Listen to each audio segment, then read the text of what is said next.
پاکستان کا مطلب کیا؟ لا الہ الا اللہ. پاکستان کا مطلب کیا؟ لا الہ الا اللہ. پاکستان کا مطلب کیا؟ لا الہ الا اللہ. السلام علیکم ناظرین، پروگرام پیغام پاکستان کے ساتھ میں ہوں آپ کا ہوسٹ عاقب رمضان، اور ہمیشہ کی طرح ہمارے ساتھ موجود ہیں ایک بڑی دینی شخصیت، پنجاب یونیورسٹی کے اسلامک اسٹڈیز سینٹر کے سربراہ مفسر قرآن پروفیسر ڈاکٹر محمد حماد لکھوی صاحب. ناظرین، آج کے ہمارے پروگرام میں دو موضوعات ہیں ہمارے پاس. سب سے پہلے ہم بات کریں گے سیلاب متاثرین کی بحالی، اس میں امتحان اور مواقع کے لحاظ سے ڈاکٹر صاحب سے ہم جاننا چاہیں گے، اور دوسرا ہمارا آج کا موضوع ہوگا ہندوستان میں مسلمانوں کے ساتھ جو اس وقت حالات درپیش ہیں. تازہ خبر ہے کہ مسلمانوں نے وہاں پر نماز جمعہ کے لیے اجتماع کیا. اس علاقے میں نہ تو مسلمانوں کے لیے مسجد موجود ہے، مگر گھر میں ایک اجتماع کیا گیا تھا جہاں پر جو انتہا پسند ہندو ہیں ان کی جانب سے دھاوا بولا گیا مسلمانوں کے خلاف. پولیس نے بھی مقدمہ درج کیا. اس تمام تر صورتحال سے بھی ڈاکٹر صاحب سے ہم ان کی رائے لیں گے. سب سے پہلے سر، آپ سے آپ کے اوپننگ ورڈ چاہیں گے. یہ جو ہمارا آج کا ٹاپک ہے سیلاب متاثرین کی بحالی، مواقع اور امتحان کے حوالے سے. بسم اللہ الرحمن الرحیم. دیکھیں، اس دنیا میں اللہ کریم نے ہم سب کو بھیجا ہی امتحان کے لیے، لہٰذا جو خوشحالی میں ہیں وہ بھی امتحان میں ہیں، اور جو بدحالی میں ہیں وہ بھی امتحان میں ہیں.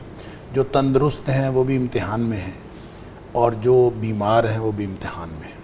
فرق صرف اتنا ہے کہ جو بیمار اور بدحال ہوتا ہے یا مفلوق الحالی میں ہوتا ہے اس کو اس امتحان کا احساس ہوتا ہے، اور جو خوشحال ہوتا ہے اور جس کو اللہ تعالیٰ نے نعمتوں کے اندر فراوانی عطا فرمائی ہوتی ہے اس کو احساس نہیں ہوتا کہ میں امتحان میں ہوں. اور جب اس طرح کی ابتلا ہم دیکھتے ہیں کسی بھی جگہ تو عام طور پہ لوگوں کا خیال یہ ہوتا ہے کہ اللہ تعالیٰ کا عذاب ہے. ایسا ہرگز نہیں. اللہ کا عذاب بغیر کسی وجہ کے نہیں آتا، اور جب اللہ کا عذاب آتا ہے یعنی اس کے دو پہلو ہیں. ایک یہ کہ یہ عذاب ہو، عذاب کی صورت میں بھی اللہ تعالیٰ بے گناہوں پر عذاب نہیں بھیجتا. اللہ تعالیٰ عذاب تو بھیجتا ہے بڑے بڑے گناہ کرنے والوں پر، لیکن اس کے ساتھ بہت سارے بے گناہ بھی رگڑے جاتے ہیں. یعنی حدیث میں ہے، بخاری شریف کی حدیث ہے، نبی پاک صلی اللہ علیہ وسلم فرمایا اذا انزل اللہ عذابا بقوم، جب بھی اللہ تعالیٰ کسی قوم کے اوپر عذاب نازل کرتا ہے نا، اصاب العذاب من کان فیہم، تو عذاب جو ہے وہ ہر ایک پر، گناہگاروں پر بھی، بے گناہوں پر بھی، بچوں پر بھی، بڑوں پر بھی، سب کے اوپر ایک دم سب کو لپیٹ میں لے لیتا ہے. لیکن جب پھر قیامت والے دن وہ اٹھیں گے ثم بعثوا علی اعمالہم، پھر وہ ہر شخص اپنے اعمال کے مطابق اللہ سے اپنا اجر پائے گا. تو اس کا مطلب یہ نہیں ہے کہ کوئی جو بے گناہ ہیں ان کے اوپر عذاب آیا ہے. بے گناہ گاروں کے عذاب کی وجہ سے وہ بظاہر ایک ابتلا میں آئے ہیں، لیکن ان کو اس بات کا اللہ تعالیٰ کے ہاں اجر ملے گا. دوسری بات یہ ہے کہ اس کو ظاہری طور پر جب ہم دیکھتے ہیں تو ایک مصیبت وہ ہوتی ہے جو کسی کے اوپر عذاب یا سزا کے طور پر آتی ہے. ایک مصیبت وہ ہوتی ہے کہ نبی اکرم صلی اللہ علیہ وآلہ وسلم نے فرمایا کہ جو اللہ تعالیٰ امتحان اور آزمائش کی وجہ سے بھیجتا ہے، اور وہ آپ نے فرمایا کہ سب سے زیادہ وہ آزمائش انبیاء پر آتی ہے. اور آپ نے فرمایا کہ الانبیاء الامثل فالامثل، کہ جو انبیاء ہیں سب سے پہلے ان کے اوپر عذاب آتا ہے، پھر ان کی طرح کے لوگ آہستہ آہستہ جو نیچے، اور پھر آپ نے فرمایا کہ ہر شخص کے اوپر جو آزمائش آتی ہے وہ اس کے ایمان کی سطح کے مطابق آتی ہے. سبحان اللہ. لہٰذا اگر کوئی، میں یہ سمجھتا ہوں کہ یہ جو عذاب آیا ہے جس کو ہم عذاب کہہ رہے ہیں، یہ سیلاب ہے یا بارشیں ہیں، یہ دراصل عذاب نہیں ہے، یہ ایک ابتلا ہے. اور ان لوگوں کے لیے تو ابتلا ہے، اور ان کے تو درجات بلند ہو گئے. اللہ تعالیٰ ان کی وجہ سے ان کے درجے بلند کرتا ہے، اور ان کی جو مصیبتیں، ان کے گناہ دور ہو جاتے ہیں.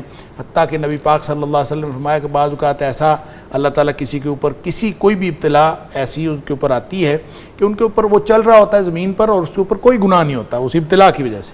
تو میں یہ سمجھتا ہوں کہ جن لوگوں کے اوپر یہ ابتلا آئی ہے وہ لوگ تو کامیاب ہو گئے کہ اللہ نے ان کو انشاءاللہ اس ایمان کی سطح، ایمان کا لیول ہر ایک کا اپنا اپنا ہے، لیکن اس کی وجہ سے انشاءاللہ اللہ تعالیٰ ان کو دنیا میں بھی اجر دے گا اور آخرت میں یقیناً اجر ملے. اصل امتحان ہمارا ہے جن کے اوپر یہ سیلاب نہیں آیا. تو اصل امتحان ہمارا ہے کہ ہم ان کی مدد کرتے ہیں کہ نہیں کرتے، اور ہم کس قدر ان کی مدد کرتے ہیں.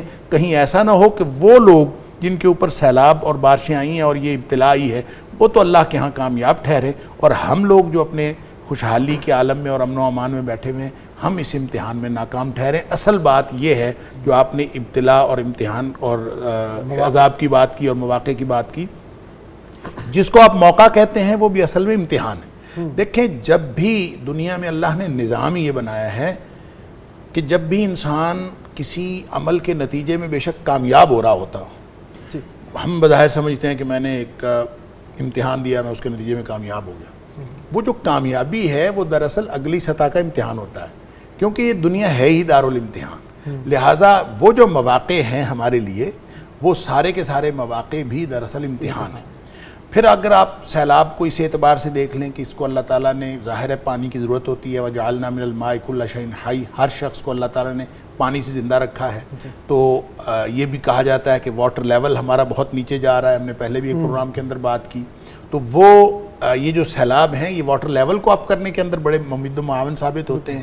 علاوہ ازیں بھی اس کے بہت سارے فوائد بھی ہوتے ہیں، جہاں پہ بہت ساری تباہی آئی اور بہت سارے معاملات خراب ہوئے، ابتلا ہوئی، اور اس کے ساتھ ساتھ مواقع بھی ہیں، اور انشاءاللہ اس کے اندر اللہ تعالیٰ قرآن میں فرماتا ہے کہ تم نہیں جانتے، اللہ تعالیٰ جانتا ہے۔ اللہ کی حکمتوں کو ہم نہیں جانتے کہ وہ بیچارے غریب غربا جو جھونپڑیوں میں رہتے ہیں، ان کو اللہ تعالیٰ نے ان کے اوپر سیلاب بھیج کے کون سا ان کے اوپر اللہ نے رحمت کرنی ہے اور کس اس ابتلا کے نتیجے میں اللہ تعالیٰ نے ان کو کیا دینا ہے، ہم اس اللہ کی حکمتوں کو جان نہیں سکتے۔ ڈاکٹر صاحب آپ نے ایک بات کی کہ جو امتحان آتا ہے وہ بھی ایمان کے درجے کے مطابق آتا ہے، جیسا کہ آپ نے یہ بھی ذکر کیا کہ جو انبیاء کرام ہیں ان کے اوپر سب سے زیادہ آزمائشیں آتی ہیں، تو پھر یہ سمجھا جا سکتا ہے کہ جس کا ایمان مضبوطی کی طرف جتنا زیادہ گامزن ہوگا اس کے اوپر اتنی آزمائشیں آئیں گی۔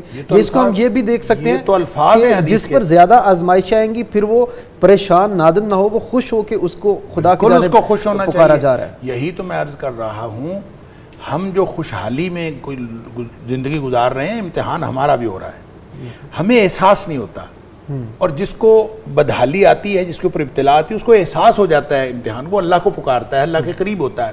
لیکن ایک بات تو کنفرم ہے جو آپ نے بات پوچھی، یہ تو حدیث کے الفاظ کے اندر شامل ہے کہ نبی اکرم صلی اللہ علیہ وسلم نے فرمایا کہ اگر اس کے ایمان کے اندر جو شدت ہے، سختی ہے، پختگی ہے، ان کان فی ایمان ہی صلبن، اگر ایمان اس کا جو ہے وہ واقعی سخت اور مضبوط ہے، اشتد بلاؤہ، تو اس کی جو آزمائش ہے وہ بھی زیادہ سخت ہو جاتی ہے۔ اور اگر اس کے ایمان کے اندر کوئی کمی ہے، کمزوری ہے، تو پھر اللہ تعالیٰ اسی طرح کی اس کے اوپر آزمائش ڈالتا ہے۔ تو ایمان کے حساب سے ڈاکٹر صاحب یعنی پھر اگر آپ کی زندگی بہت سموتھ گزر رہی ہے، آپ کے اوپر آزمائشیں نہیں آنی، پھر انسان کو ایک دفعہ رک کر سوچنا چاہیے، اللہ سے ڈرنا چاہیے، سوچنا چاہیے، ایک اپنے ایمان کی فکر کرنی چاہیے۔ بے شک۔ ڈاکٹر صاحب تھوڑا سا آگے بڑھیں گے، سیلاب زدگان کی جیسے ہم بات کر رہے ہیں، تو اب امدادی سرگرمیاں بھی ہم دیکھ رہے ہیں پورے پاکستان میں، یعنی یہ ہماری قوم کے اوپر خدا نے آزمائش بھیجی، تو ساتھ ہم دیکھ رہے ہیں کہ پوری قوم ایک یکجا بھی ہے۔ ہم بچوں کو دیکھتے ہیں وہ اپنی پاکٹ منی جمع کر رہے ہیں، سیلاب زدگان کی مدد کے لیے ریلیف فنڈ میں ڈال رہے ہیں، ہمارے بزرگ لگے ہوئے ہیں، بچے لگے ہوئے ہیں۔ کس طریقے سے دیکھتے ہیں کہ ہم یہ جو سرگرمیاں چل رہی ہیں اس کو کس طریقے سے آگے لے کر جائیں کہ ہم ایک مضبوط قوم کی طرح کھڑے ہو سکتے ہیں؟ دیکھیں، پہلی بات تو یہ ہے کہ یہ بہت ہی قابل تحسین ہے اور الحمدللہ قابل اطمینان ہے کہ ہماری پوری قوم، بلکہ پوری ملت کہنا چاہیے کہ وہ اس ابتلا کے موقع پر ہمارے جو مسلمان بہن بھائی اور جو بھی پریشان ہوئے ہیں، ان کی خدمت کے لیے، ان کی مدد کے لیے وہ تمام ایک انسانی ہمدردی کے تحت اور ملی ہمدردی اور ملت کا درد لیتے ہوئے اور انسانیت کا درد لیتے ہوئے وہ اٹھ کے کھڑے ہوئے۔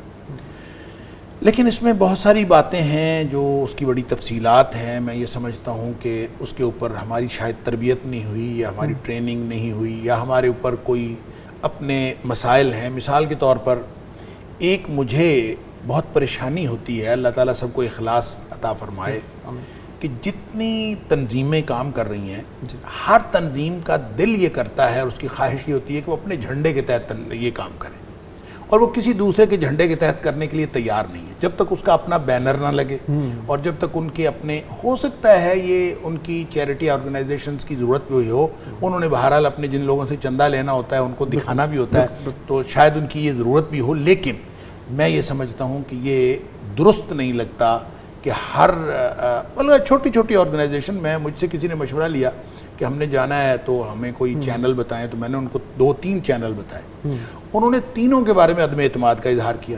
ان کا جی ہم نے تو ان کے ذریعے نہیں جانا، ہم نے تو اپنا ہم نے اپنی آرگنائزیشن کے ذریعے جانا ہے. اچھا یہ جو باتیں ہیں میرا خیال ہے یہ درست نہیں ہے. ایک یہ مظاہرہ جو ہو رہا ہے, اور دوسرا جو جس پر میرا بڑا دل دکھتا ہے وہ بھی میں سمجھتا ہوں کہ شاید یہ چیریٹی آرگنائزیشنز کی ضرورت ہو, لیکن اس کو یار انسانیت کے ناطے دیکھنا چاہیے.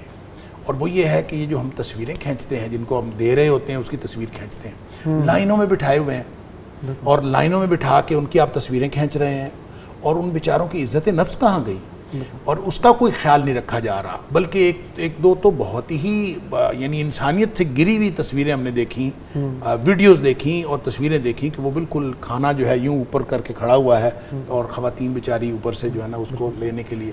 اسی طرح جو ہیلی کاپٹر سے گرائے جا رہے ہیں. آپ نے میرا خیال بریک پہ جانا ہے, ڈاکٹر صاحب چلے جائیں بریک پہ, واپس آ کے یہیں سے شروع کریں گے. ناظرین یہاں پر ہم لیں گے ایک مختصر سا break. We will be right back, stay with us. Pakistan کا مطلب کیا, لا الہ الا اللہ. پاکستان کا مطلب کیا, لا الہ الا اللہ. پاکستان کا مطلب کیا, لا الہ الا اللہ.